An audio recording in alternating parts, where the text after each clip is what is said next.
Zig,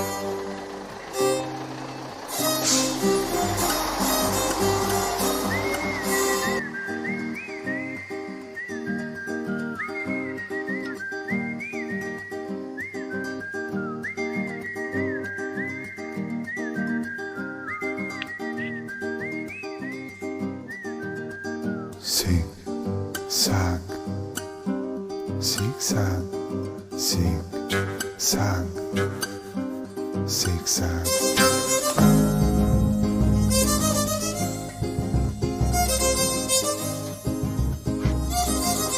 Nuestros peñas y peñas cuesta arriba y carrito. En la madrugada sus faros encendidos. Ruta colgando al abismo de ti. Arrancando sangre oscuro plata. Zig, zag. Muy buenos días a la audiencia que se conecta con Hoja de Ruta. Vamos a dar inicio a un nuevo programa de AgroRuta, un vínculo entre el campo y la ciudad. El programa en realidad no lo habíamos hecho algún tiempo, pero creo que en estos momentos de emergencia urge que tengamos un contacto con la gente que está por allá, por el agro, haciendo la labor diaria, ayudándonos acá a la ciudad para que tengamos que comer.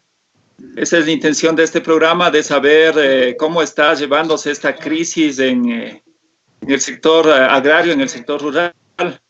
Por esta razón vamos a dar la cordial bienvenida a un amigo de Hoja de Ruta. Estamos con Carlos Romo desde Ibarra, con quien vamos a intercambiar, a abrir una conversación para empezar primero dándole la cordial bienvenida y pidiéndole que nos informe cómo va la situación de este encierro obligatorio al que estamos sometidos. Buenos días, Carlos, bienvenido a Hoja de Ruta. Buenos días, Guillermo, un saludo a todos los que hacen Hoja de Ruta y felicitándoles por este medio alternativo que dan voces a los que a veces no teníamos voz. En primer lugar, mi solidaridad con todas las víctimas y los familiares de las víctimas causantes de esta epidemia y pandemia que ha azotado a nuestro país. Como tú lo habías manifestado, ha sido también para poder tener esta entrevista, me ha tocado madrugar hacia la ciudad de Ibarra, ya que vivo en una comunidad y la necesidad de transportarse desde las ciudades hasta las comunidades siempre ha sido una dificultad, y más aún ahora que hay una restricción de vehicular que impide también realizar estos traslados con facilidad. Te cuento que a nivel de las diferentes comunidades, tanto en Imbabura como en el Carche, los gobiernos autónomos descentralizados de las parroquias, de los cantones, han tomado un rol más protagónico en este tema, buscando, desde luego, buscando la salud de cada uno de los habitantes. Y no por ende las comunidades como tal han tomado también ese rol de ser gobiernos en sus territorios, ¿no? en sus comunidades. Y es por ello que en muchas comunidades ha habido el tema de que se restringe la entrada también hacia las comunidades, porque hay un nerviosismo de parte de la gente del campo de que el virus pueda ingresar a una comunidad. Y tú sabes, si es que el virus con ser tan agresivo en el contagio, pues puede ingresar hacia las comunidades y con ello tener también víctimas fatales en el sector rural y especialmente en las comunidades. Y a pesar de que hay una restricción de circulación y de vehículos, pero también hay una complicación porque en este país no ha habido desde un inicio protocolos de seguridad para tratar de evitar tantas desgracias humanas. Carlos, antes de continuar con el tema, yo quisiera que a la audiencia les informes a qué te dedicas y en qué comunidad estás haciendo tus labores. Bueno, yo soy campesino, vivo en el campo, soy agricultor, vivo en una comunidad perteneciente a la parroquia de Imantag del cantón Cotacachi llamada Perihuela.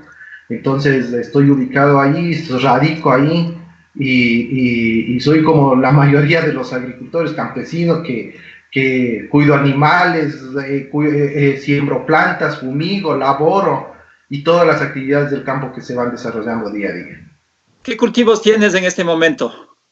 Ahorita estoy dedicado a la crianza de cerdos, de ovejas y el cultivo de frijol.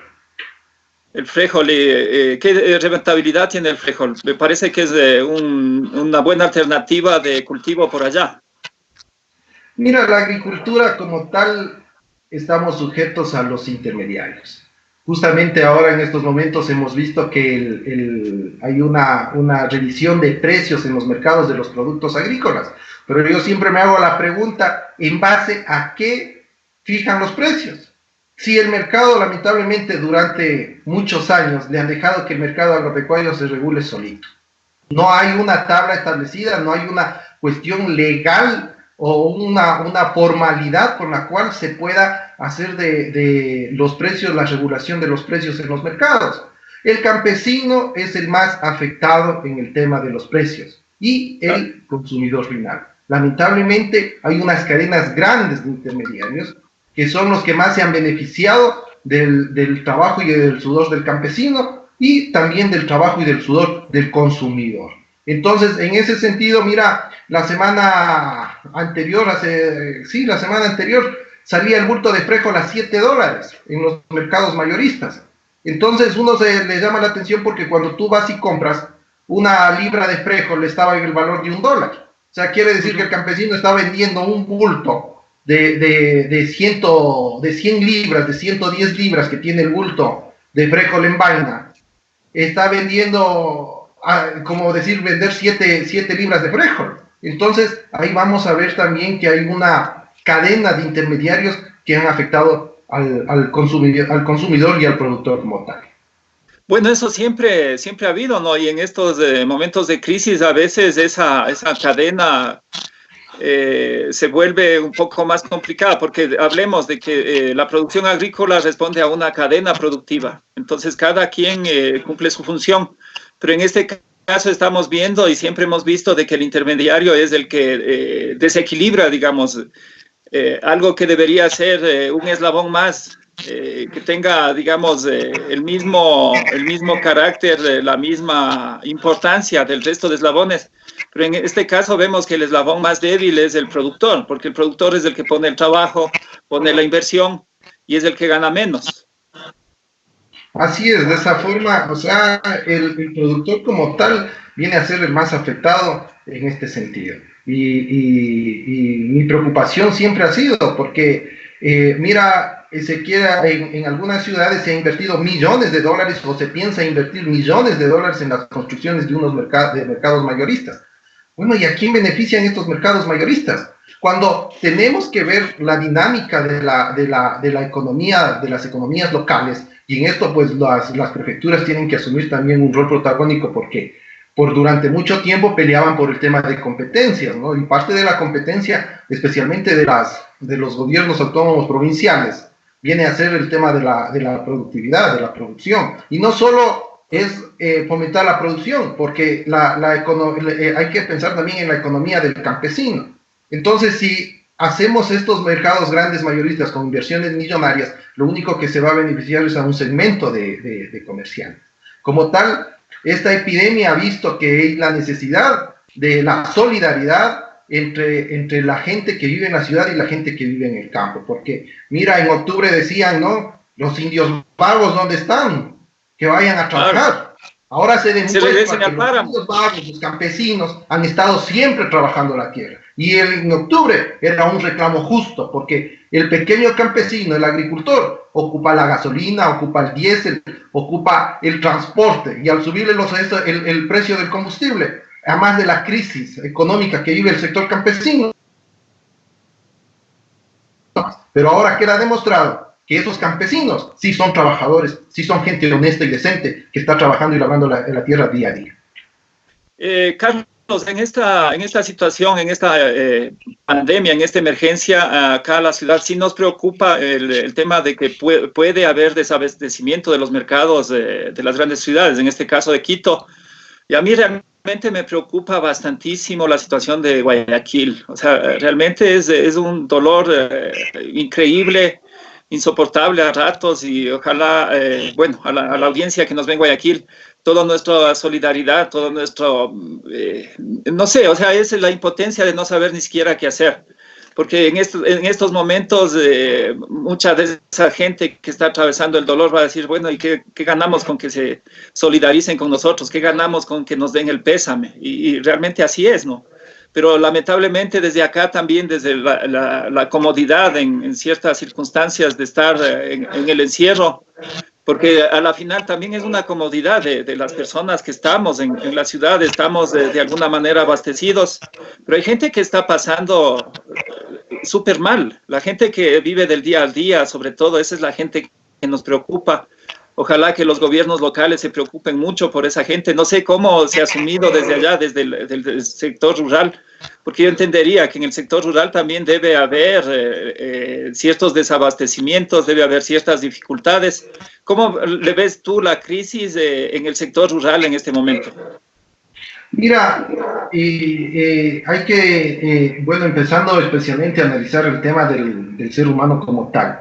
Hay que analizar a las personas que son sin tierra, que son también un segmento fundamental para el desarrollo agropecuario, la gente que trabaja día a día en la labor del campo, pero que no tienen un pedazo de tierra, porque aquí en este país hay millones de personas y millones de campesinos que se dedican a labrar la tierra, pero no tienen tierra. Entonces yo les he denominado, me recuerdo de Frei Beto que decía el movimiento sin tierras, entonces es la gente que no tiene tierra, sin tierras. Hay otro segmento que podemos llamarle de pequeños productores que abastecen a los mercados locales de las ciudades, de las parroquias, ¿no? Muy local. Hay otro segmento de campesinos que se dedica un poquito más grande a cultivar para abastecer a mercados de ciudades más grandes, ¿no? Y desde luego los grandes agricultores, las grandes terratenientes y los grandes agroexportadores. Yo creo que esa es la clasificación que yo, a mi parecer, lo he dado al segmento de productores en este país. No solo afectado a las personas que trabajan día a día de labor del campo. Mira, hay gente que se gana su diario y de ese diario sobrevive, y no solo él, sobrevive toda la familia. Y esta situación también ha empeorado a la economía del sector rural, ha empeorado a la economía de este campesino agrícola que se dedica a labrar la tierra en el día. Mira, tú estás diciendo ese segmento que básicamente es la mano de obra, el que denominamos comúnmente el peón. Exactamente. La mano de obra como tal se vive afectada, ha habido una afectación, ¿ya? ¿Por qué ha habido esta afectación? Yo estuve conversando con unos amigos, compañeros del agro de la provincia de Carchi y me decían, mira, tenemos que cosechar las papas, pero lamentablemente no hay transporte que quiera viajar hacia Guayaquil con la producción de las papas, porque los choferes, los camioneros también tienen un riesgo al ingresar a una ciudad donde está un alto número de contagiados con el virus, ¿no? Entonces, eso ha hecho que se cause un problema al llevar la producción. Y mira, ahora nomás estaba leyendo una carta de un dirigente del transporte, del sector del transporte, en lo que decía que no encuentran vulcanizadoras, no encuentran sitios de abastecimiento para el funcionamiento de sus camiones, o sea, la logística necesaria en caso de que un camión vaya desde 10, 12 horas de camino, ¿no? Entonces eso también impedía que los productos puedan llegar hacia las grandes ciudades. Y en el sector rural, en la ruralidad, en el campo especialmente, estos campesinos se están quedando con su producción, y especialmente hay un problema de productos perecibles. La papa es un producto muy perecible que se necesita cosecharlo y enseguida enviarlo hacia los mercados. La mayoría de productos agrícolas frescos son perecibles. Te decía, la mayoría de productos frescos son perecibles, la papa, el tomate, qué sé yo, la fruta, las verduras, hortalizas son perecibles. O sea, ¿tú crees que sí se está afectando, digamos, el abastecimiento de los mercados de las grandes ciudades? Mira, como te pongo un ejemplo, el tema de la papa, que concuerda con la carta que manda el dirigente de los transportistas, ¿no? Entonces, y no es solo el tema de la papa, tú acabas de mencionar una serie de productos que también son muy perecibles y que también van a afectar.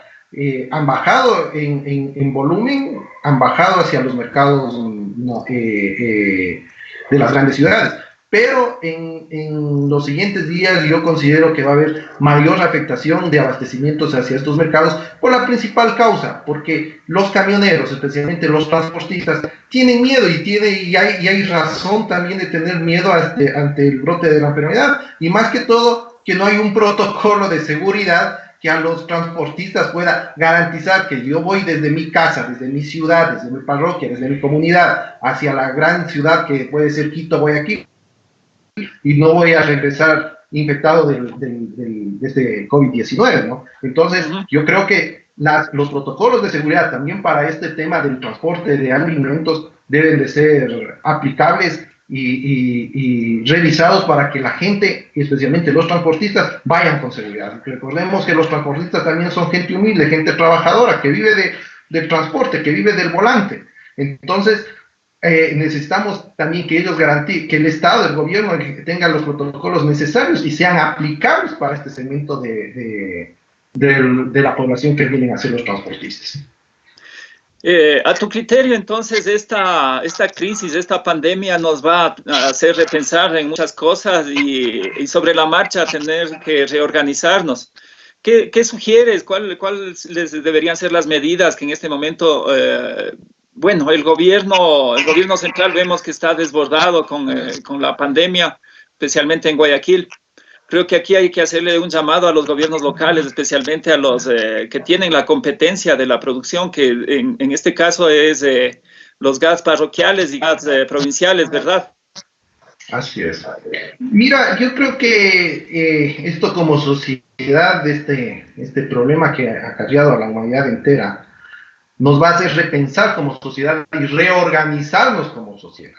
Yo creo que todos los segmentos de la población tenemos que ir pensando y enfocados a la construcción de nuevas políticas, tanto del sector agropecuario, del sector rural, como de la parte urbana. Mira, yo te mencionaba hace un momento que se ha pretendido en algunas ciudades, provincias, han gastado o pretendían gastar millones de dólares en construcción de grandes mercados que no benefician en mayor cosa para los pequeños productores ni para las personas que realizan el menudeo de los productos en los mercados, y peor aún para los consumidores. Entonces ahora sí hay que pensar en que podemos ser objeto de un nuevo problema similar a este en el futuro, y hay que pensar en que tenemos que generar el alimento más directo entre el productor y el consumidor, y eso es una obligación y una tarea de los gobiernos autónomos provinciales, de los gobiernos parroquiales, que deben de ir articulando. Mira, en este país, yo alguna vez decía, nadie sabe quién es agricultor, quién es campesino. Entonces, creo que también el gobierno central, a través del Ministerio de Agricultura, hay que repensar y hay que ver y identificar quiénes son los campesinos, quiénes son las personas que se dedican de verdad a la producción de la tierra, porque ha habido muchos casos que solo tienen tierra por vanidad o otros por ganar plusvalía, pero hay otras personas que sí tienen la tierra para trabajar y viven de la tierra. Entonces hay que tener bien claro quiénes son esos segmentos de la población y hacer una articulación entre la gente de la ciudad, la gente de las comunidades. Mira, hay que felicitar en algunas provincias, en algunas ciudades, se ha visto esa articulación de los municipios, de las prefecturas, en hacer canastas, en tener un call center donde llamas, solicitas tu canasta de alimentos. Inclusive han articulado con organizaciones de campesinos, que eso está muy bien, y que ojalá esas iniciativas que no paren cuando ya el contagio del virus comience a disminuir. Más vale hay que intensificarlas, porque sería lo que mejore también la economía local de este país, ¿no? O sea, mira que la mayor utilidad económica se la lleva una persona que es el intermediario. Si nosotros logramos articular esto entre el productor y el consumidor, y que los agricultores también, o sea, vamos a generar mayor organización de campesinos en función de generar este abastecimiento a las ciudades, pues iremos solucionando los problemas económicos de estas economías tan débiles como son las ciudades muy pequeñas, ¿no? Carlos, al respecto, claro, hay que, dentro de repensar también el tema de soberanía alimentaria, la función social de la tierra, ¿no? Porque, como tú dices, hay tierra que prácticamente está ociosa, grandes haciendas que, como dices tú también, de terratenientes que las tienen prácticamente improductivas o poco productivas. Entonces, todos esos asuntos tenemos que repensar, y desde acá, desde la ciudad también, estamos viendo, ¿no? Que la importancia de las personas, o sea, en este encierro yo me he puesto a pensar qué tan importante es, por ejemplo, la persona que hace el aseo de un hospital, qué tan importante es la persona que vende en el mercado, qué tan importante es la gente que está en el campo cultivando los alimentos que nos servimos día a día. Entonces, creo que es el momento de verles igual, ¿no? Vernos igual, en el sentido de que son personas que las necesitamos. Entonces, de todos nos necesitamos, y es hora de pensar en eso y buscar generar una solidaridad, generar una nueva forma inclusive de hacer negocio, porque el negocio hasta cierto punto está bien. O sea, alguien trabaja para tener su sustento, está bien, pero no puede ser el dinero por el dinero. Pues no puede ser de que un intermediario se lleve el 200, el 300% de la ganancia, mientras al agricultor le deje con la peor parte. Bueno, y pasando a otro tema, la afectación en el tema laboral, también extra micrófonos el día de ayer hablábamos de que también es un problema. Hay gente que está siendo despedida y obvio, o sea, ahí también hay que ponerse de lado y lado, ¿no? Por ejemplo, en este momento las florícolas no van a poder vender. ¿Y qué es lo que están haciendo? Recurriendo a la insolidaridad, diría yo, porque ahí la más fácil, simplemente despido a la gente y me protejo yo. El que tiene el capital empieza a protegerse a costa del resto de gente que se queda sin empleo, se queda sin sustento. No sé si tienes también el dato, a ver si nos puede indicar si es que es verdad que se ha despedido gente en Agrocalidad. Entonces, en estos momentos yo creo que esas cosas también hay que hacerlas público y notorio, porque el llamado siempre ha sido desde todos los sectores a la solidaridad, pero estamos viendo que una vez más los que tienen el capital son los que primero se están protegiendo. Sí, a ver, Guillermo, lo que tú mencionabas que, bueno, dentro de la sociedad ecuatoriana y a nivel mundial también, no solo hay que vernos como iguales, sino tratarnos como iguales, porque todos aquí en esta sociedad cumplimos un rol fundamental. Antes a veces le veíamos medio mezquino, medio chiquitito a la persona que recoge la basura, ¿no? O al barrendero, etcétera. Cuando nos damos cuenta que son unos trabajos muy esforzados, muy duros, con mucho riesgo, pero también son los que nos brindan salubridad a las grandes ciudades, ¿no? A todas las ciudades en general.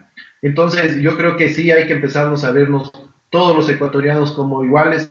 Esta crisis hará que la solidaridad, el humanismo comience a reinar de mejor forma sobre cada uno de los seres humanos. Lo que tú mencionabas es lamentable también, que yo estaba ayer revisando alguna información y daba que en el cantón Pedro Moncayo y Cayambe se había procedido al despido de muchos trabajadores de las florícolas. Había gente que trabajaba 19 años, 11, 9, 8 años, etcétera, etcétera, y eran despedidos de estos trabajos. Es lamentable, pero mira, cuando hay estas crisis, creo que todos debemos de arrimar el hombro y todos debemos de apostar para salir de esta crisis. Y todos debemos también de asumir las pérdidas en esta crisis, porque no le podemos endosar las pérdidas al eslabón más débil, a la persona más débil, que en este caso viene a ser los trabajadores. En ese caso es lamentable que haya sucedido. Justamente había declaraciones que había personas con discapacidad que iban a ser despedidas, había personas, madres que estaban en periodo de gestación que iban a ser despedidas, ¿no? Entonces, llamamos más vale a la sensibilidad de estas grandes empresas florícolas para que no se proceda a hacer estos despidos, más vale buscar alternativas. Sabemos que la crisis afecta también a nivel mundial, los mercados se han cerrado, especialmente de las flores, que los principales compradores están en los mercados extranjeros. pero debemos de buscar la alternativa para buscar, solventar y no también mandar a cientos de personas hacia las calles.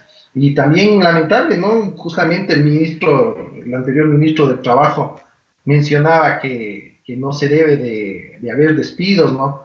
Pero comentaban que en Agrocalidad ha habido una notificación de despidos. Eso es muy lamentable. En estos momentos lo que más queremos es que la gente comience a arrimar el hombro y especialmente los servidores públicos a intensificar después de esta pandemia, intensificar esos esfuerzos para con ellos seguir sacando adelante este país. Bien, Carlos, no sé qué más nos falta topar. Creo que el asunto de qué se nos viene también es importante empezar a hablar, porque esto no es algo que, digamos, luego del encierro necesitamos tomar medidas sanitarias de alejamiento. Hay muchas cosas que van a cambiar en nuestras vidas realmente, en nuestro día a día, digamos, en la cotidianidad. Pero hay que ya empezar a hacer propuestas serias para que todos los sectores sean tomados en cuenta en los planes de gobierno, en repensar también para qué necesitamos un gobierno, porque estamos viendo en este momento lo que implica el tener un gobierno entregado totalmente al gran capital, a la banca, al Fondo Monetario. Estamos sufriendo las consecuencias de haber hecho el gobierno actual, o más bien el régimen actual de Lenín Moreno. Estamos viendo lo que implica no haberse preocupado de la salud, de haberle quitado recursos a la salud, de haber despedido médicos. Estamos viendo las consecuencias ahora. Entonces creo que es el momento también de hacer reflexión sobre lo que se nos viene, de que necesitamos empoderarnos como ciudadanía de una fuerza que tiene que surgir o resurgir para nunca más dejarnos quitar la salud pública, para dejar ya de lado de ese criterio absurdo de decir que el Estado es obeso y que hay que desinvertir y que venga nomás la empresa privada. ¿Qué opinión tienes tú al respecto? Mira, creo que el día de ayer el presidente Bukele había mencionado que no hay que hacer lo que en el Ecuador se hace. O sea, es claro el mensaje bueno, no lo dijo textualmente como te digo, pero quiso más o menos darle esa forma en el mensaje que estaba dando el presidente Bukele. O sea, tomando en cuenta que en El Salvador, antes que haya altos números de contagiados en Latinoamérica por el coronavirus, se había tomado unas medidas más radicales, ¿no? Y a veces tenía unas contraposiciones el presidente Bukele, pero nos damos cuenta que habían sido necesarias. Lamentablemente aquí no se ha pensado de esa forma, y como tú mencionaste, o sea, el sistema de salud, que es algo tan sensible, porque los ecuatorianos necesitamos un sistema de salud que sea funcional para atender a todos los ecuatorianos. Mira, alguna vez todos los ciudadanos vamos a necesitar de un médico porque nos vamos a enfermar, y qué bueno fuera que el Estado garantice un sistema de salud público eficiente, de calidad, pero estos recortes del personal, tanto de salud como de pensar que hay que desinflar el tamaño del Estado, yo creo que es algo que no me cabe todavía en mi mente cómo lo van a hacer. ¿Quieren tener un Estado ineficiente? Pues al despedir a tantos trabajadores del sector público, lo que estás logrando es que tengas un Estado ineficiente, un Estado que no solucione los problemas de la sociedad, de los ecuatorianos. Entonces eso es muy contradictorio para tener un desarrollo de la economía, tanto desde las provincias como del país en general. Yo creo que ojalá esta crisis nos haga reflexionar mucho, porque también hay que ver el otro lado, que hay falta la organización de la gente. Hemos dejado durante muchos años a la organización de los barrios, de las comunidades, de los clubes. O sea, todo ese nivel de organización ha pasado a un segundo plano. Yo le decía a un amigo acá en la ciudad,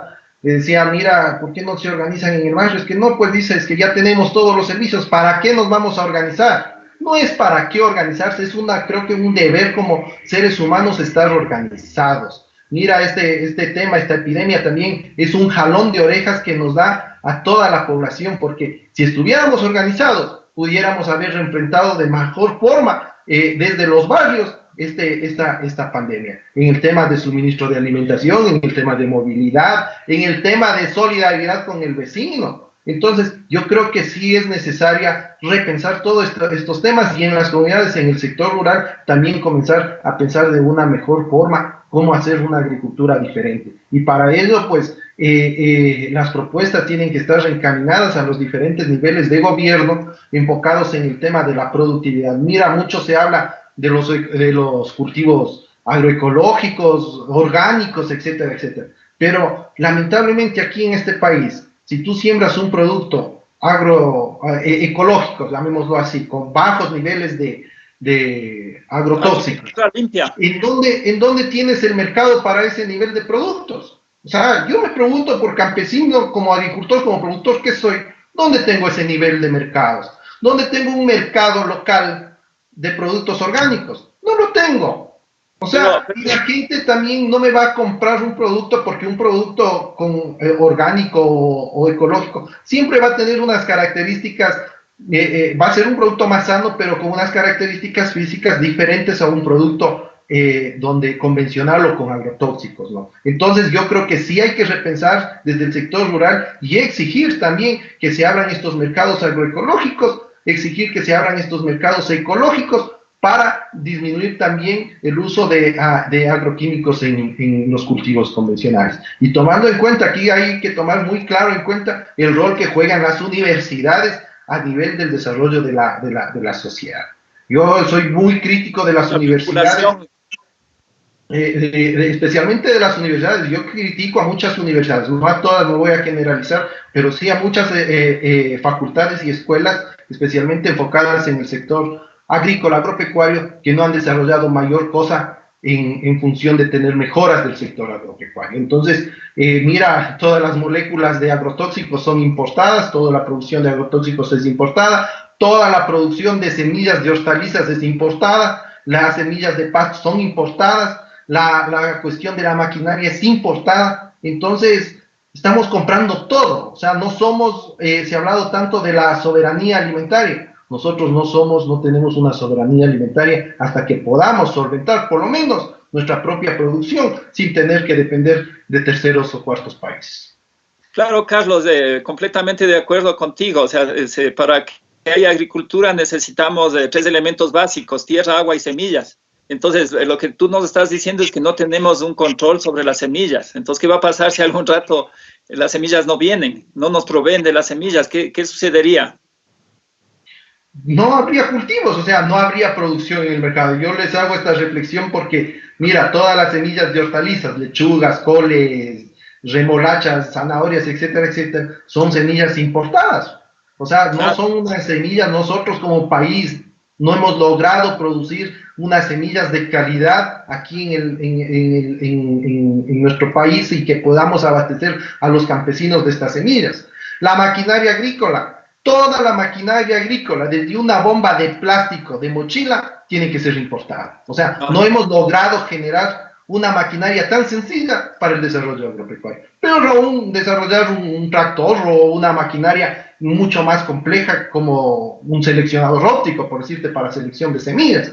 Entonces, todas esas cosas es lo que ha venido a afectar a la economía y afecta a la economía del sector rural. El tema también de implementación de sistemas de riego, mejoramiento de canales, mejoramiento de las cuencas hidrográficas, todo esto abarca también el sector rural, que se ha dejado en parte abandonado. Mira, yo siempre saco y recalco que en el gobierno anterior se hizo un gran trabajo en el tema de legalización de tierras, que es fundamental que el campesino tenga la escritura de su tierra, o sea, tenga un documento donde avalice la tenencia de la tierra. Durante muchos años, décadas, esto ha pasado en el abandono. Entonces, yo creo que hay que retomar todos esos puntos, tanto de legalización de tierra, tanto de generación de semillas, maquinaria agrícola, y también ver el tema de los agrotóxicos. O sea, ¿cómo podemos nosotros combatir a los agrotóxicos con cultivos más limpios si el mercado no existe? Entonces, esto hay que repensar desde las comunidades en generar políticas de mejor forma enfocadas al desarrollo agrícola. Carlos, yo creo que sí hay mercado para producto limpio, para producto orgánico. Lo que falta es precisamente organizar esa cadena, ¿no? Los eslabones que se unan más fácilmente hasta llegar al consumidor. Entonces, bueno, hay ciertas experiencias, pero lamentablemente ahí también viene el tema ético. Acá en Quito, bueno, he visto en algunas ciudades, por acá en Tumbaco, bueno, en fin, en algunas localidades, ferias de productos orgánicos. Pero ahí viene, como te digo, el tema ético. Muchos de esos productos no son orgánicos. O sea, simplemente le dan la fama, le dan la etiqueta, le dan la publicidad y el rato de los ratos completan con productos que compran en el mercado mayorista. Entonces ahí también es un tema que sí hay que desarrollarlo y yo creo que en la agricultura, como en todo, se necesita una política de Estado, pero una política integral. Porque lamentablemente siempre estamos solucionando las cosas y bien, con una visión muy particular, digamos. Entonces queremos solucionar solamente el riego poniendo canales de riego y queremos solucionar, digamos, por ejemplo, semillas, entonces importemos más semillas. Pero esto necesita de un tratamiento integral, pues que vea todas las aristas y trate de crear una sinergia entre todos los ámbitos de la cadena productiva para que esto funcione verdaderamente. En el tema de productos orgánicos, yo creo que sí es posible, es factible, por ejemplo, en las grandes ciudades, en hacer, pero ahí viene el tema de organizarnos desde la ciudadanía, por ejemplo, organizarse grupos de consumidores que estén dispuestos a aceptar el producto orgánico, en donde se dé capacitación, en donde se pueda entrar en contacto directo con los productores y decir, bueno, vamos a comprarles nosotros la producción de ustedes, porque ustedes están produciendo bien, están produciendo limpio, están produciendo un producto orgánico. Qué importante sería y qué importante es en estos momentos de crisis sanitaria tener unas buenas defensas. Y esas defensas, ¿cómo tiene nuestro cuerpo? Comiendo bien. Entonces ahí está también un factor que necesitamos seguir fortaleciendo, necesitamos hacer propuestas para, en función de la producción, también organizarnos desde el consumo. Eso creo que es lo que nos falta. No sé cómo le ves tú, Carlos. Tú mencionaste dos partes fundamentales. Uno, la ética, que debemos de ser éticos y decentes como ciudadanos, que es fundamental. Y segundo, el tema de alimentarse bien, ¿no? Las defensas del cuerpo, en el organismo, son fundamentales para, y ahora los expertos en el área de la salud han recomendado que tiene que ser las personas, el ser humano, estar bien alimentado para que sus defensas, su sistema inmunológico esté preparado para este tema de enfermedades como las que estamos pasando en estos momentos. Y pues, estar bien alimentado no es estar alimentado o comiendo en exceso o comiendo productos que estén bien bonitos, ¿no? Estar alimentado es comiendo unos productos sanos, y ahí me baso al tema de la...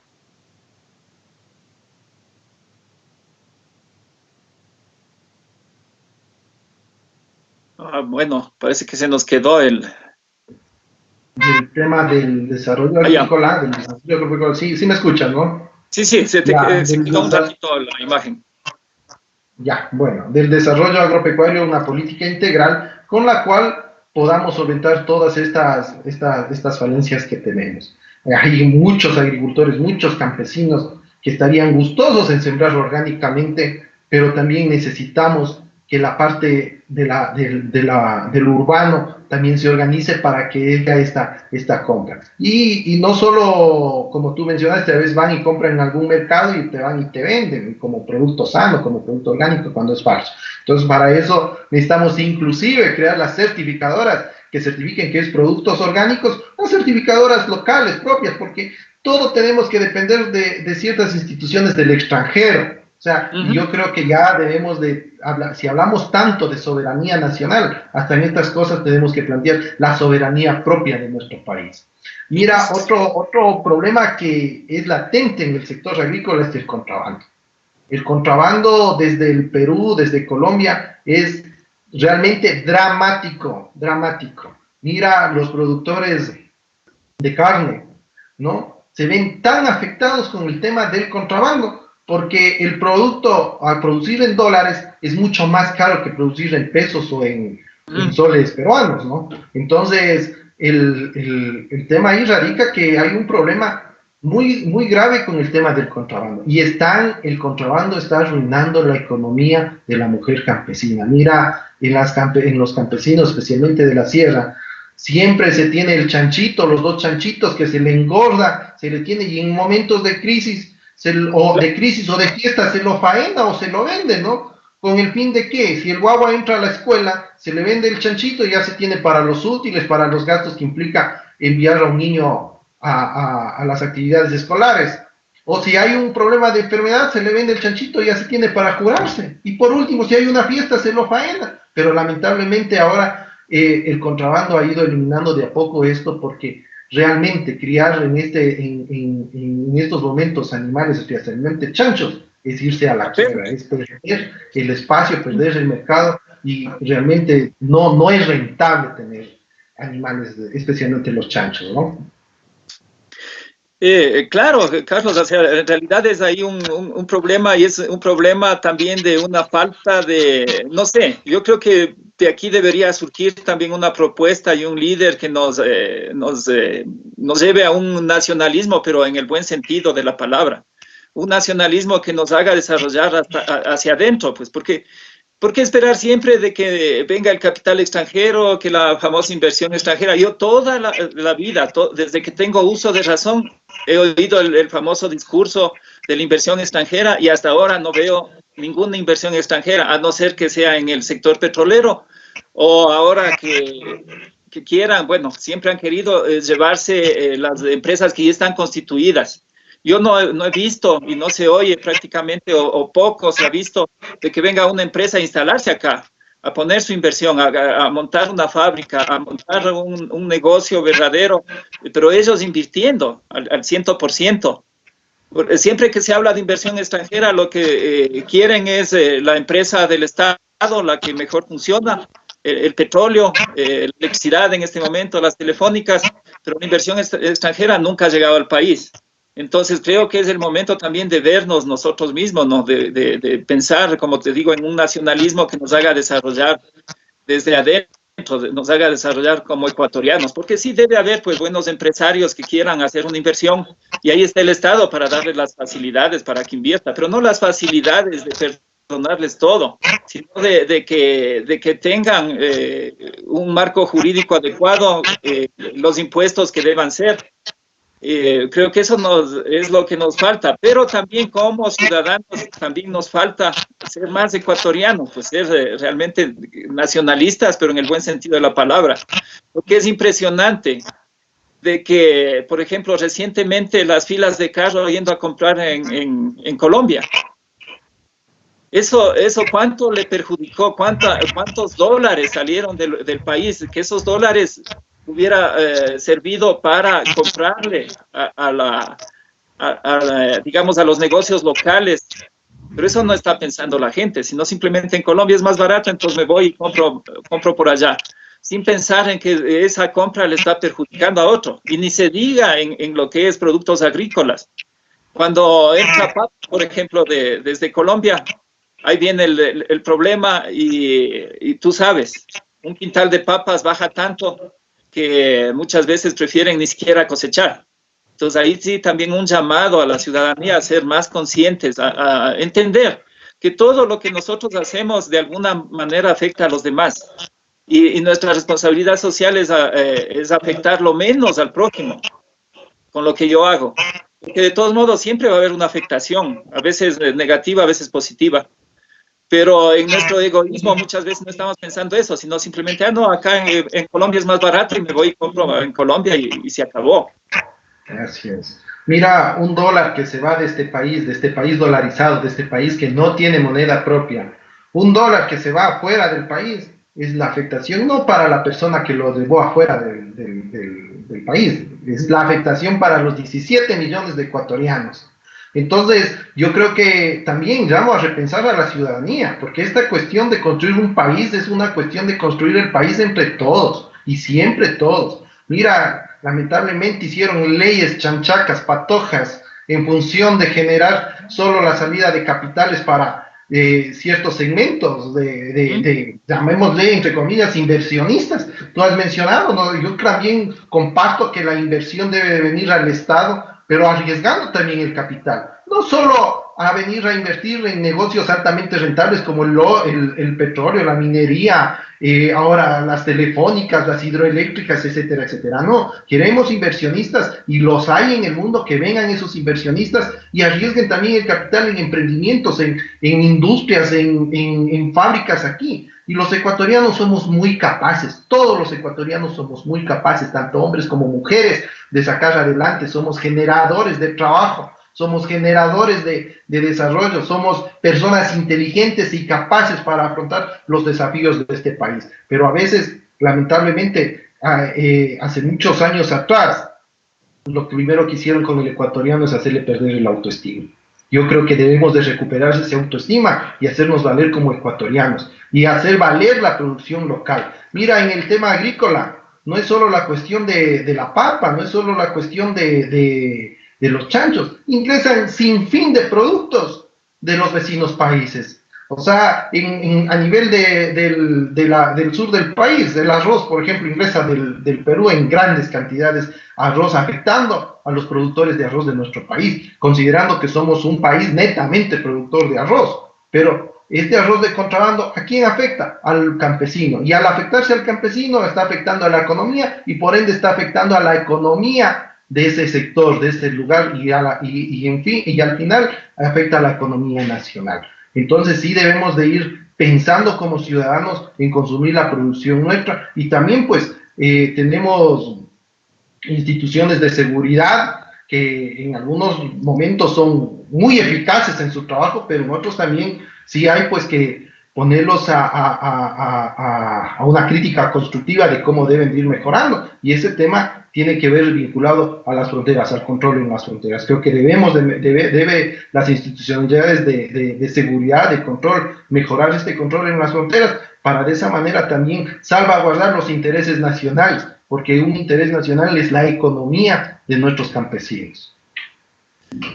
Carlos, bueno, ya para ir cerrando este espacio, agradeciéndote mucho que hayas aceptado estar con nuestra audiencia, sí quisiera que des un mensaje final, sobre todo hagas un llamado desde el sector campesino, desde el sector rural, desde donde se producen los alimentos, que hagas un llamado a la ciudadanía. Digo acá porque yo estoy en Quito, pero en fin, la mayoría de gente entiendo que nos ve en la ciudad, entonces sí quisiera ir estableciendo ese vínculo campo-ciudad, que creo que es lo que nos falta muchísimo. Sí, bueno, primero decirles que unidos vamos a salir adelante en esta crisis, unidos los ecuatorianos, los que trabajamos el día al día, los de a pie, los de la calle, los que estamos desenvolviéndonos todo el día y todos los días por generar una economía a este país. Creo que esas personas unidas vamos a salir adelante de esta crisis. Esperemos pase pronto y tenemos que ir repensando todo un sistema de comercialización, todo un sistema económico y repensando también quienes han traicionado a este país.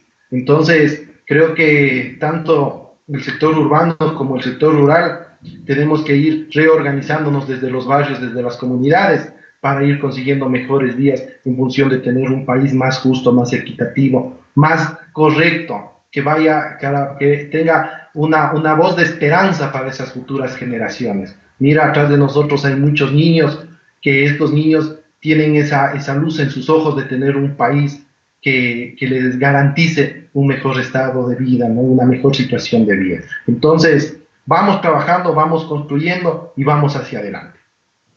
Muchas gracias, Carlos. Muchas gracias a la audiencia. Vamos a cerrar el programa, una nueva entrega de AgroRuta. Esperemos mañana también poder hacer contacto con otra persona vinculado al agro desde Riobamba. Y por el momento cerramos esta transmisión invitándoles para conectarse más luego con César Armando Bermeo y sus entrevistas. Muchas gracias a toda la audiencia. Que pasen un resto del día. Bueno, y en donde estén, un saludo a la audiencia. Zig, zag, zigzag, zig, zag, zigzag.